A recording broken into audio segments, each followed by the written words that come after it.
Sinpo TV kembali hadir bersama saya Sri Dewi Andayani dalam berita pilihan selama sepekan. Koalisi Indonesia Bersatu tanda tangani nota kesepahaman.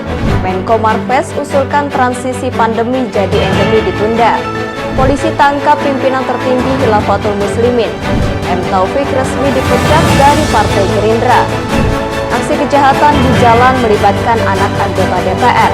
Berikut berita pilihan selengkapnya.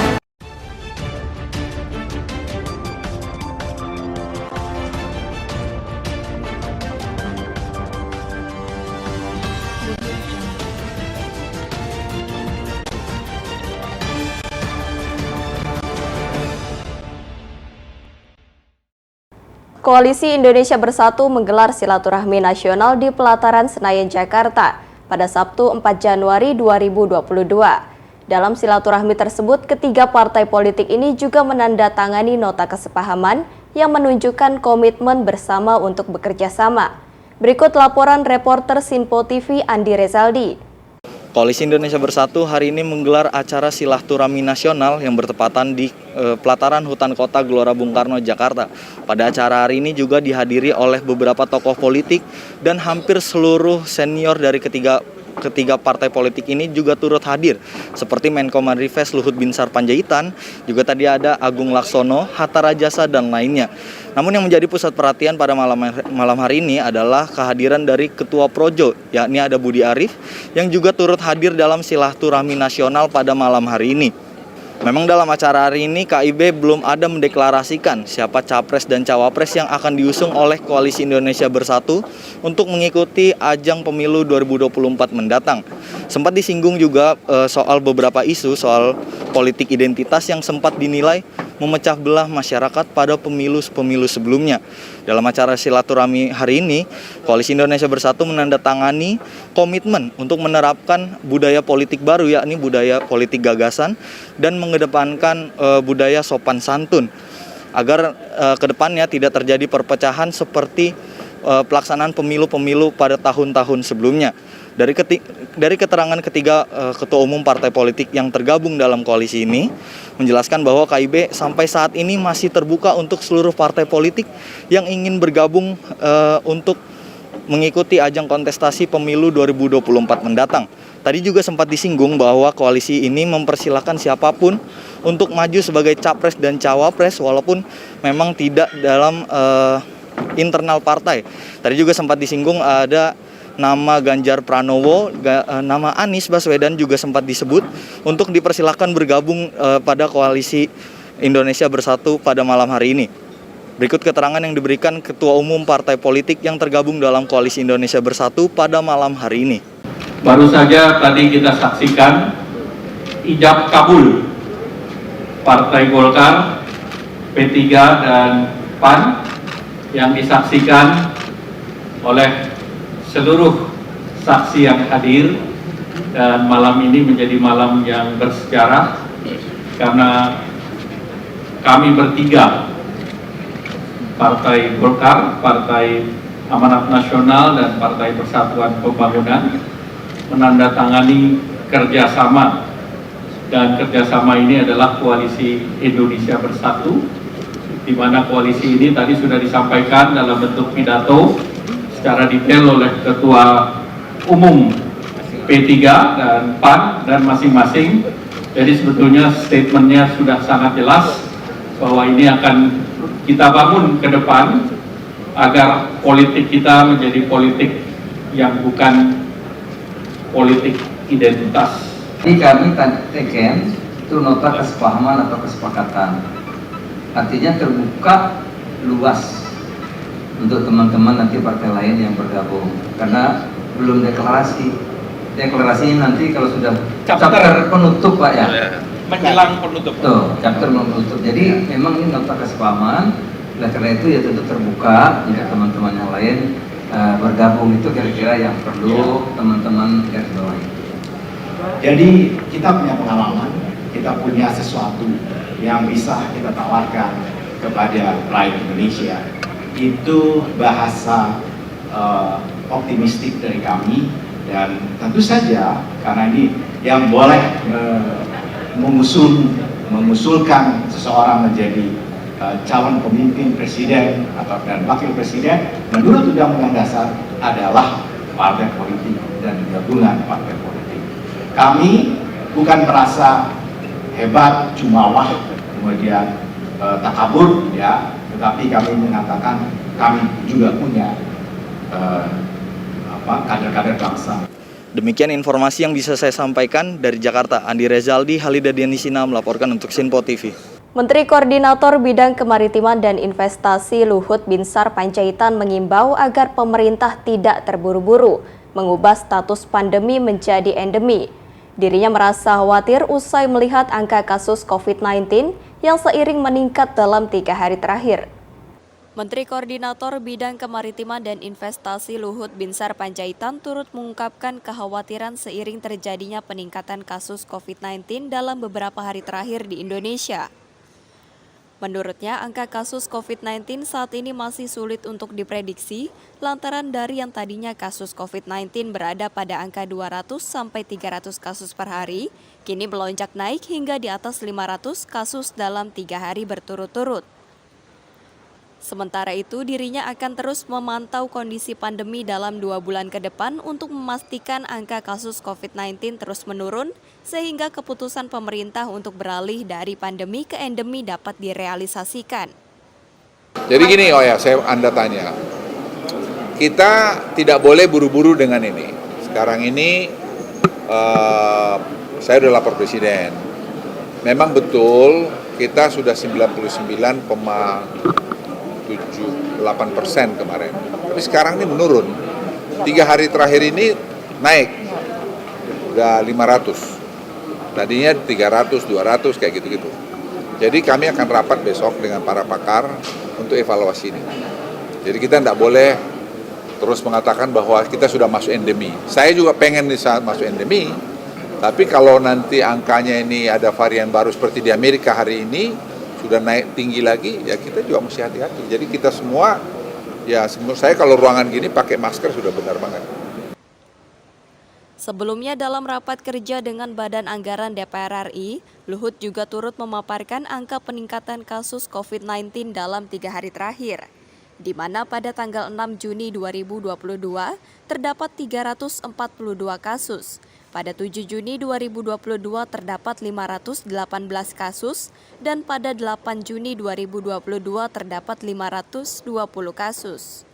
Dari Jakarta, Sri Dewi Andayani, Halida Dianisina melaporkan untuk Sinpo TV. Partai Gerindra membantah adanya anggapan yang menyebut Prabowo Subianto tidak akan maju sebagai calon presiden 2024, melainkan hanya sebagai kingmaker. Partai Gerindra menyatakan anggapan tersebut keliru. Pasalnya Prabowo adalah capres tunggal dari Partai Gerindra dan keputusan tersebut dipastikan tak akan berubah. Anak muda yang sayang Indonesia perlu Pak Bowo sebagai presiden, bukan sebagai kingmaker. Hal ini bisa kita lihat dari hasil survei Litbang Kompas yang menyatakan bahwa Pak Bowo memiliki tingkat sentimen positif yang paling tinggi. Dan seperti yang kita ketahui bahwa Pak Bowo tidak pernah pencitraan. Anggapan yang menyatakan bahwa Pak Bowo di tahun 2024 hanya sebagai kingmaker dan tidak capres, itu merupakan anggapan yang keliru. Sekjen partainya Pak Bowo, Partai Gerindra mengatakan bahwa Pak Bowo akan maju capres dan diusung langsung oleh Partai Gerindra. Dan tanpa dipungkiri, Pak Bowo merupakan satu-satunya capres yang paling siap untuk maju. Wow, keren kan?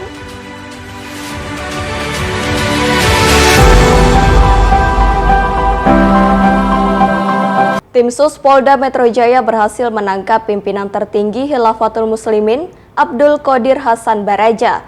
Penangkapan dilakukan sesuai SOP dan humanis dengan melibatkan Forkompinda Bandar Lampung. Berikut laporan langsung reporter Sinpo TV Jihan Nabila dari Polda Metro Jaya. Direktur Kriminal Umum Polda Metro Jaya bersama dengan Satuan Polres Bandar Lampung ini melakukan penangkapan terhadap pimpinan tertinggi Ormas Khilafatul Muslimin Abdul Qadir ini yang dilakukan pada sekitar pukul 5.30 waktu Indonesia Barat tadi setelah selesai melakukan sholat subuh berjamaah di Masjid Kekhalifahan Khilafatul Muslimin yang berada di kawasan Jalan W.R. Supratman, Teluk Betung, Bandar Lampung. Dan setelah dilakukan pengamanan langsung dibawa oleh petugas atau pihak kepolisian ke Mapolresta Bandar Lampung sekitar pukul 6.30 pagi tadi. Dan dari pantauan kami sendiri, Abdul Qadir ini tiba di Polda Metro Jaya sekitar pukul 16.10 waktu Indonesia Barat dan langsung memasuki gedung Direktorat Reserse Kriminal Umum Polda Metro Jaya untuk dilakukan pemeriksaan.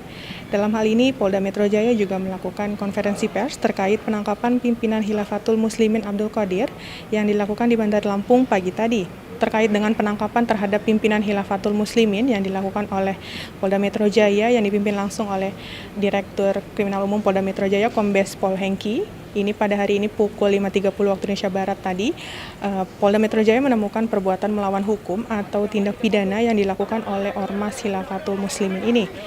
Polda Metro Jaya tidak hanya melihat dari konvoi rombongan yang dilakukan oleh Ormas Khilafatul Muslimin pada tanggal 29 Mei 2022 yang lalu di Cawang, Jakarta Timur. Hal ini juga Polda Metro Jaya tentunya bertentangan dengan Undang-Undang 1945 dalam alinea keempat Undang-Undang 1945 jelas dikatakan bahwa Pancasila merupakan ideologi negara yang merupakan kesepakatan bersama. Adapun kegiatan konvoi oleh Khilafatul Muslimin ini terdapat juga dalam website, buletin bulanan, dan tindakan nyata yang di lapangan termasuk di wilayah hukum Polda Metro Jaya Jakarta Timur pada 29 Mei 2022 yang lalu. Lalu terhadap saudara Abdul Qadir sudah dinaikkan menjadi tersangka dan dikenakan dengan pasal 59 ayat 4 Jungto 82 ayat 2 Undang-Undang RI tahun 2017 tentang Ormas, kemudian juga ada pasal 14 ayat 1 dan ayat 2 dan atau pasal 15 Undang-Undang nomor 1 tahun 1946 tentang peraturan hukum pidana di mana ancaman yang dikenakan kepada tersangka ini minimal 5 tahun atau paling lama 20 tahun penjara.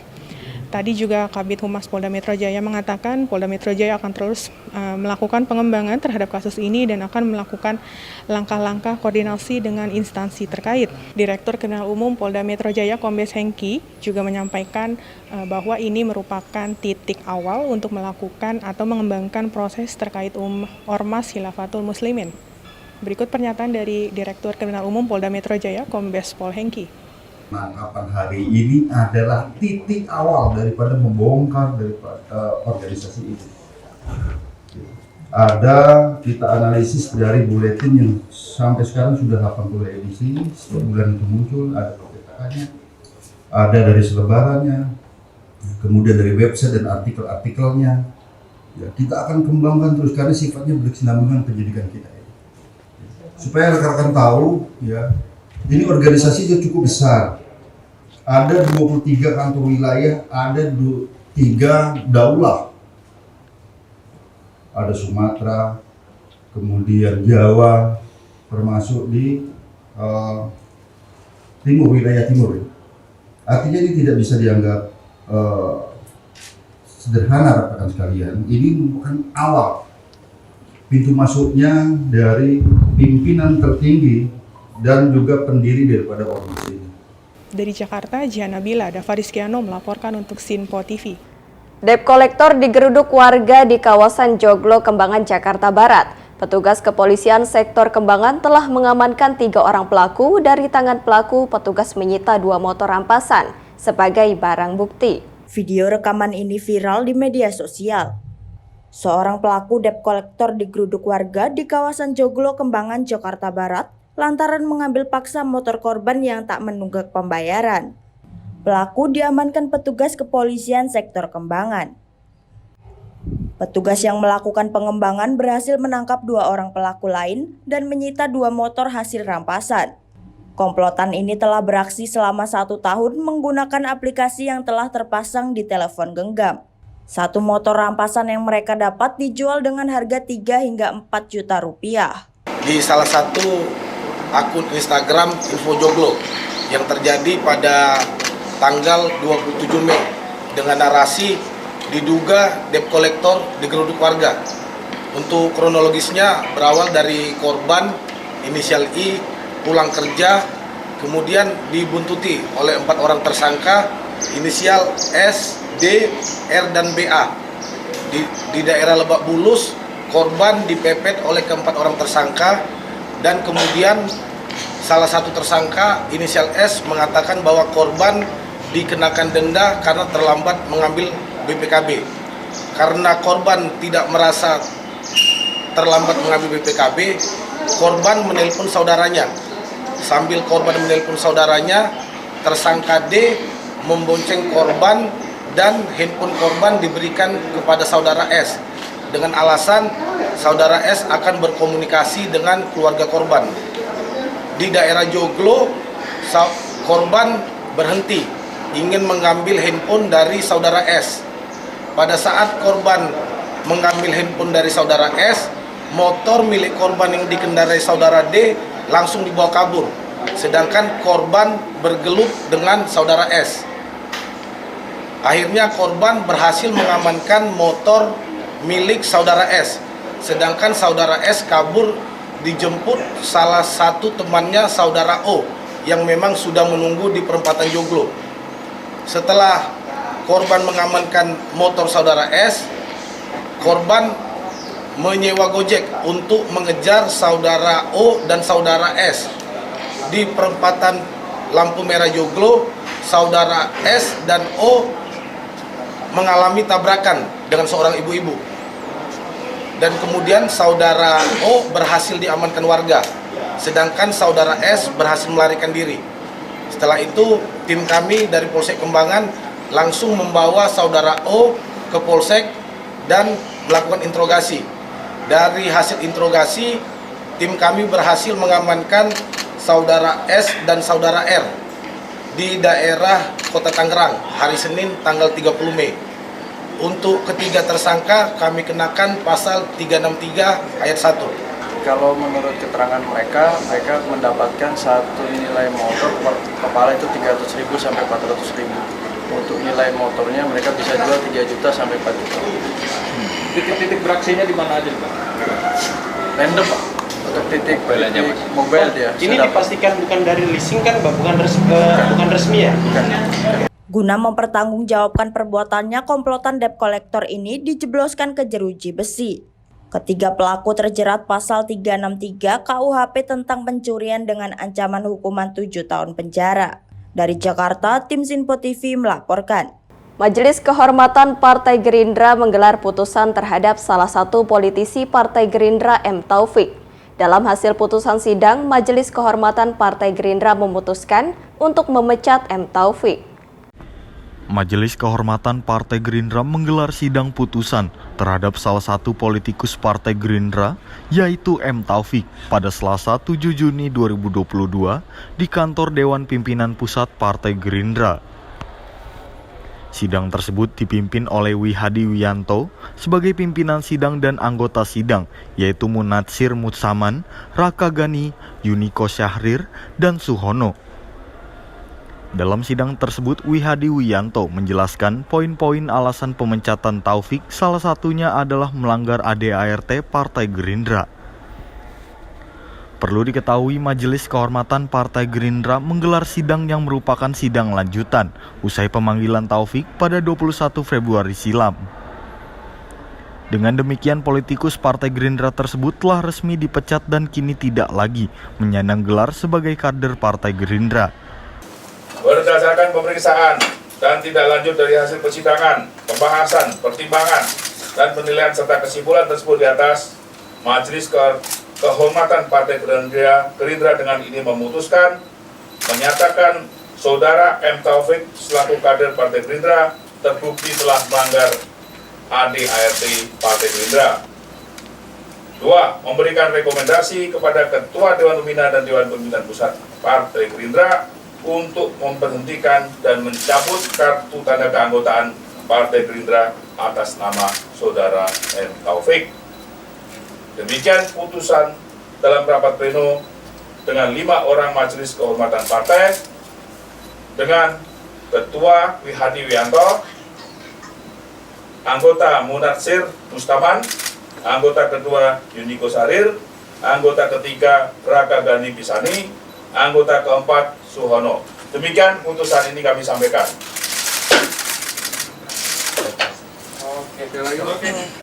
Dari Jakarta, Galuh Anggara, Halida Dianisina melaporkan untuk Sinpo TV. Petinggi partai politik kini mulai melakukan safari politik. Sejumlah kader partai turut memberikan pernyataan yang mengejutkan. Suasana politik pemilu tahun 2024 sudah mulai terasa, walaupun terbilang masih cukup dini untuk membahas soal koalisi dan lainnya untuk menghadapi ajang politik yang akan digelar serentak itu. Beberapa tokoh partai politik sudah mulai tebar pesona dan saling kunjung mengunjungi tokoh-tokoh dari partai politik lainnya. Salah satunya adalah Ketua Umum Partai Gerindra Prabowo Subianto yang melakukan silaturahmi kebangsaan ke kantor DPP Partai Nasdem untuk memenuhi undangan Ketua Umum Partai Nasdem Surya Paloh. Prabowo pada kesempatan itu didampingi oleh Ketua Harian DPP Partai Gerindra Sufmi Dasko Ahmad dan juga Sekjen Partai Gerindra Ahmad Muzani. Dalam pertemuan itu, keduanya mengungkapkan mempunyai visi yang sama dalam membangun dan menatap masa depan bangsa Indonesia. Dari keterangan itu dapat disimpulkan bahwa sangat memungkinkan untuk dua partai politik itu membangun koalisi untuk menghadapi pemilu 2024. Suasana pertemuan kedua ketua umum partai politik itu terlihat sangat hangat dan tentunya terlihat cukup akrab. Prabowo dan Surya Paloh menjelaskan bahwa hubungan persahabatan keduanya sudah berlangsung puluhan tahun lamanya saat keduanya masih menjadi kader Partai Golkar. Jadi saya bersyukur hari ini datang, saya banyak belajar dan tentunya hal-hal yang saya dapat dari beliau akan saya gunakan sebaik-baiknya. Tapi di samping itu beliau juga membuka diri, saya menyampaikan pandangan-pandangan saya, kita bahas banyak masalah, terutama kita concern terhadap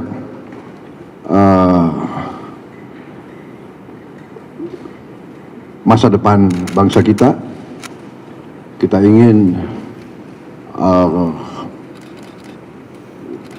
laju pembangunan, kita ingin arah pembangunan bangsa itu mantap, stabil. Kita komit kepada persatuan nasional. Tapi kan tidak hanya spesifik membicarakan hal itu, banyak hal-hal lain seperti apa yang tadi kita diskusikan juga dengan Mas Prabowo.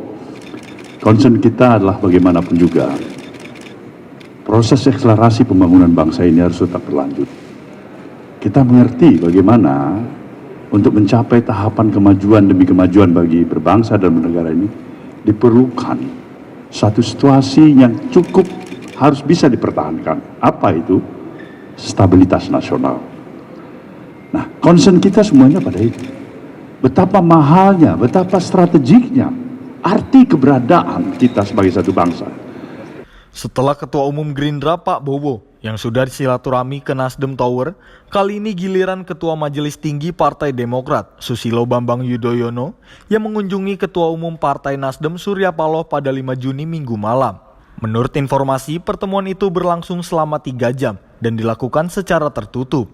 Dilihat dari foto yang beredar, SBY hadir dengan didampingi Ketua Umum Partai Demokrat Agus Harimurti Yudhoyono, sedangkan Surya Paloh ditemani oleh Sekjen Partai Nasdem Joni G. Plate. Salah satu elit Partai Demokrat Herman Heron menjelaskan bahwa kedatangan mantan Presiden ke-6 itu beserta AHY ke kantor DPP Partai Nasdem hanyalah silaturahmi biasa, serta menjadi kunjungan balasan SBY ketika Surya Paloh menjenguknya saat dirinya menjalani pengobatan di Amerika Serikat pada November 2021 lalu.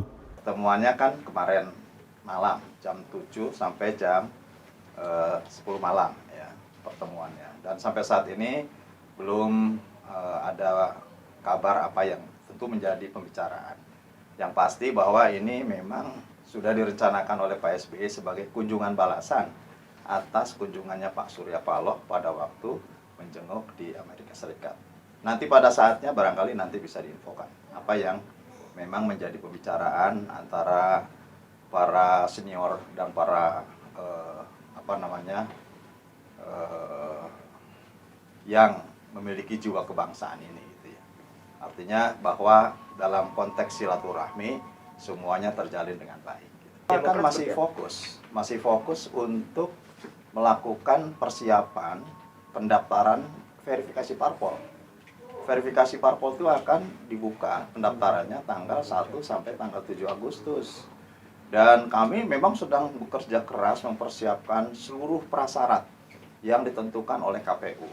Oleh karenanya, kita akan menunggu sampai tanggal 14 Desember pengumuman partai politik peserta pemilu. Itu yang tentu nanti sudah terlegitimasi menjadi peserta pemilu, baik untuk pemilu legislatif maupun untuk pemilu presiden. Di sisi lain, Ketua DPP Partai Nasdem Willy Aditya membenarkan dalam pertemuan itu turut dibahas soal pemilu 2024. Namun Partai Nasdem hingga saat ini belum menentukan pilihan siapakah capres dan cawapres yang akan diusung serta kepada siapa Partai Nasdem akan berkoalisi. Willy menjelaskan bahwa hal tersebut akan diumumkan pada Rakernas Partai Nasdem yang akan dimulai pada 15 Juni mendatang. Nah, ini yang menjadi platform kami. Bagaimana arah koalisi? Arah koalisi nanti tergantung dari 3 nama yang dikeluarkan oleh Rakernas. Kami serahkan sepenuhnya kepada Ketua Umum untuk mengkomunikasikan 3 nama tersebut sembari menyusun koalisinya. Jadi kami memang dalam proses yang masih menunggu Rakernas untuk proses 3 nama, lalu kemudian koalisi disusun berdasarkan 3 nama tersebut. Begitu. Ini bisa dikatakan masih ancang-ancang dari Nasdem untuk berkoalisi dengan Demokrat untuk pemilu 2024. Ya, kalau ancang-ancang boleh dibilang seperti itu ya. Artinya apa? Di luar PDI Perjuangan semuanya kan harus berkoalisi. Ya kan? Itu yang kemudian menjadi syarat mutlak. Maka kemudian komunikasi kita lakukan dengan semuanya. Pilihannya 2 hal tadi. Selama ini kan kita tidak mau itu politik injury time. Last minute baru menentukan. Akhirnya ada dalam tanda petik kawin paksa gitu. Maka penjajakan itu sudah mulai dari sekarang, lalu kemudian selain proses penjajakan, selain proses komunikasi, juga harus kita letakkan gagasan platformnya apa sih. Jadi nggak boleh nih hanya heavy pada figur semata-mata, harus berimbang. Tahun 2022 memang disebut sebagai tahun semi politik sebelum verifikasi partai politik dimulai. Hingga saat ini koalisi yang sudah terbentuk untuk mengikuti pemilu 2024 adalah yakni Koalisi Indonesia Bersatu yang beranggotakan Golkar, PAN, dan P3 yang sudah menandatangani perjanjian komitmen pada Sabtu lalu. Dari Jakarta, Andi Rezaldi, Halida Depa melaporkan untuk Sinpo TV. Kasus pemukulan di Tol Gatot Subroto yang sempat viral di media sosial masih berlanjut. Pihak kepolisian pun telah mengungkap pelaku pemukulan di Tol Gatsu tersebut. Ya baik pemirsa, belakangan ini terjadi peristiwa kriminal di wilayah Jabodetabek di mana minggu lalu terdapat 2 kasus penganiayaan disertai juga dengan pembunuhan yang terjadi di wilayah Tangerang, dan hari ini polisi berhasil mengungkap 2 kasus penganiayaan di 2 lokasi berbeda, di mana yang satunya lagi terjadi di wilayah Cikarang Utara dan satu lagi di jalan tol maksud kami, yang menyebabkan korban luka-luka hingga meninggal dunia. Pembunuhan yang terjadi di wilayah Cikarang Utara ini terjadi pada Selasa 24 Mei 2022 pukul 16.05 waktu Indonesia Barat di Kampung Pulau Kapuk, Desa Mekarmukti, Kecamatan Cikarang Utara, Kabupaten Bekasi. Adapun korban bernama Nadi, 43 tahun, ini meninggal dunia akibat kekerasan senjata tajam yang dilakukan oleh tersangka dengan melakukan penusukan di bagian perut. Dan adapun tersangka ini berinisial MD, 25 tahun, ini berperan melakukan penusukan terhadap korban, dan barang bukti yang diamankan ini ada sejumlah satu bilah pisau maksud kami, kemeja panjang, serta beberapa helai kaos celana yang digunakan pada saat kejadian. Adapun motif kasus ini, pelaku dendam karena motornya ditabrak dari belakang oleh korban, dan pelaku ini tidak terima atas peristiwa tersebut. Atas perbuatannya, tersangka ini dipersangkakan dengan pasal 388 KUHP dan atau 351 ayat 1 dengan pidana 15 tahun penjara. Pelaku dendam terhadap korban karena motornya ditabrak dari belakang, kemudian tidak terima ya akibat perlakuan tersebut. Dan untuk kasus kedua ini merupakan penganiayaan yang terjadi di jalan tol, terjadi pada Sabtu 4 Juni 2022 pukul 12.40 waktu Indonesia Barat di dalam tol sebelah tol Tebet arah Cawang, di mana korban ini berinisial JF, laki-laki berumur 23 tahun, dan kemudian polisi juga berhasil menetapkan satu tersangka yakni FM 22 tahun berperan melakukan pemukulan dengan menggunakan tangan kanan yang mengakibatkan korban ini luka-luka dan juga bengkak di daerah wajah dan juga punggung. Adapun barang bukti yang berhasil diamankan oleh penyidik diantaranya satu kemeja, satu celana panjang putih, satu jas merah, satu KTP atas nama tersangka serta rekaman video pada saat kejadian. Dan kalau kita lihat dari kronologis kejadian yang disampaikan polisi ini adalah hasil dari pemeriksaan dari pelapor pertama adalah AM dan juga FM mengendarai mobil berplat RFH memotong jalur dari sebelah kiri, kemudian terjadilah senggolan. Pada saat itu kemudian AM dan juga FM mengendarai plat RFH melakukan pemukulan atau juga melakukan penganiayaan terhadap korban yang bernama Justin Frederick yang diketahui adalah putra dari anggota DPR dari fraksi PDIP Indah Kurnia dan juga sudah melaporkan ke Polda Metro Jaya yang teregistrasi laporan polisinya pada tanggal 4 Juni 2022 yang lalu. Akibat perbuatannya ini, tersangka ini dikenakan pasal 351 KUHP dan juga pasal 170 KUHP dengan pidana paling lama 9 tahun penjara. Adapun yang menjadi korban adalah Justin Frederick atau JF, laki-laki umur 23 tahun. Kemudian dalam kasus ini satu orang telah ditetapkan sebagai tersangka atas nama Faisal Marasa Besi atau FM, laki-laki umur 22 tahun, di mana peran dari tersangka adalah melakukan pemukulan terhadap korban dengan menggunakan tangan kanan yang mengakibatkan korban luka-luka, diantaranya bengkak pada kedua bola mata hingga mengakibatkan kemerahan di bawah kelopak mata, pendarahan pada hidung, luka memar pada bagian leher kanan, luka bengkak pada bagian bibir atas, memar pada ketiak kanan, memar pada punggung bagian kiri, dan luka jari manis tangan kanan. Dari Jakarta, Jihan Nabila, Dava Rizkiano melaporkan untuk Sinpo TV. Dua karyawan jasa pengiriman ekspedisi menjadi korban perampasan oleh 3 orang tak dikenal. Aksi perampasan yang terekam kamera pengawas atau CCTV ini terjadi di depan kantor jasa pengiriman ekspedisi di Jalan Roa Malaka, Tambora, Jakarta Barat. Dalam rekaman kamera pengawas atau CCTV, pelaku yang berjumlah 3 orang melakukan perampasan terhadap 2 orang karyawan jasa ekspedisi di Jalan Roa Malaka, Tambora, Jakarta Barat. Meski korban berupaya mempertahankan telepon genggam dan dompetnya, namun karena pelaku menggunakan senjata tajam, korban akhirnya menyerahkan harta bendanya. Dalam peristiwa ini, 2 buah telepon genggam serta dompet korban dirampas oleh para pelaku. Usai korban melapor, polisi dari unit Reskrim Polsek Tambora, Jakarta Barat, Rabu pagi, langsung melakukan olah tempat kejadian perkara dan berhasil mengamankan rekaman CCTV. Kejadian saya pas lagi crossingan tuh bang, sama teman bertiga, teman saya satu, saya suruh beli rokok. Nah tinggal sisa satu sama saya kan sama teman. Nah saya duduk nunggu sambil teman saya beli rokok. Nggak lama kejadian tuh ada yang masuk bang, pura-pura nanya, bang itu gerbang itu buka apa tutup? Tutup bang, nggak bisa lewat. Oh ya udah dia bilang. Habis itu dia putar balik, dia turun, keluarin saja bang. Berapa orang? 3 orang, boncengan satu motor. Jam berapa bang? Jam sekitar jam 3-an bang. Jam 3 sore? Jam 3 malam. Oh, malam. Iya. Langsung mendatangi TKP dan mencari saksi-saksi. Selanjutnya kita minta keterangan kepada korban.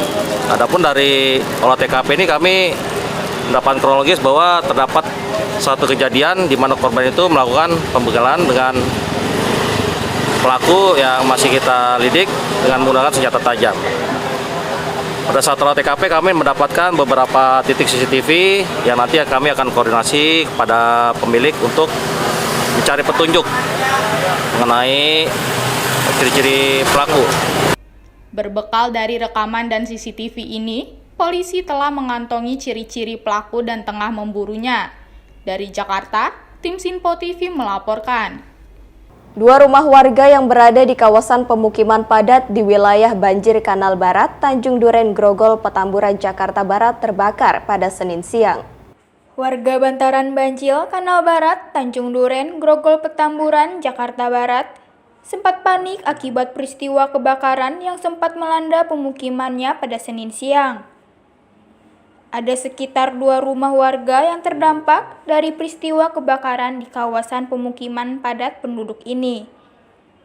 1 orang warga mengalami luka ringan akibat nekat meloncat dari lantai 2 rumahnya saat api membakar rumah tetangganya. Menurut petugas damkar, dari hasil keterangan saksi-saksi di lokasi, kebakaran terjadi diduga akibat dari ledakan kompor gas yang ditinggal pemiliknya. Beruntung, api segera dilokalisir dan tidak sempat merambat ke rumah warga yang lain. Baik, kita menerima laporan dari warga bahwa ada 65 ya kebakaran yang letaknya di wilayah Kecamatan Grogol, Petamburan, tepatnya di RW 06. Ya. Itu memang ada indikasi 2 rumah yang terbakar. Penyebaran api alhamdulillah karena kesigapan petugas di lapangan itu tidak sampai meluas sehingga hanya 2 rumah yang ukurannya kisaran 3x3 ya, itu 2 lantai itu saja, dan berimbas kepada tetangga yang memang tidak terlalu luas. Saksi di lapangan yang mengatakan bahwa ada kebakaran berawal dari penyalaan kompor yang tidak terkontrol. Demikian. Sebanyak 23 personil petugas pemadam kebakaran dikerahkan ke lokasi untuk melakukan proses pendinginan. Sementara untuk kepentingan penyelidikan sejumlah saksi tengah menjalani pemeriksaan petugas kepolisian Polsek Tanjung Duren. Dari Jakarta, Tim Sinpo TV melaporkan. Demikian berita pilihan sepekan kali ini. Tetap saksikan berita terkini di Sinpo TV, Sinpo ID dan media sosial Sinpo lainnya. Saya Sri Dewi Andayani dan kru yang bertugas pamit undur diri. Selamat berakhir pekan dan sampai jumpa.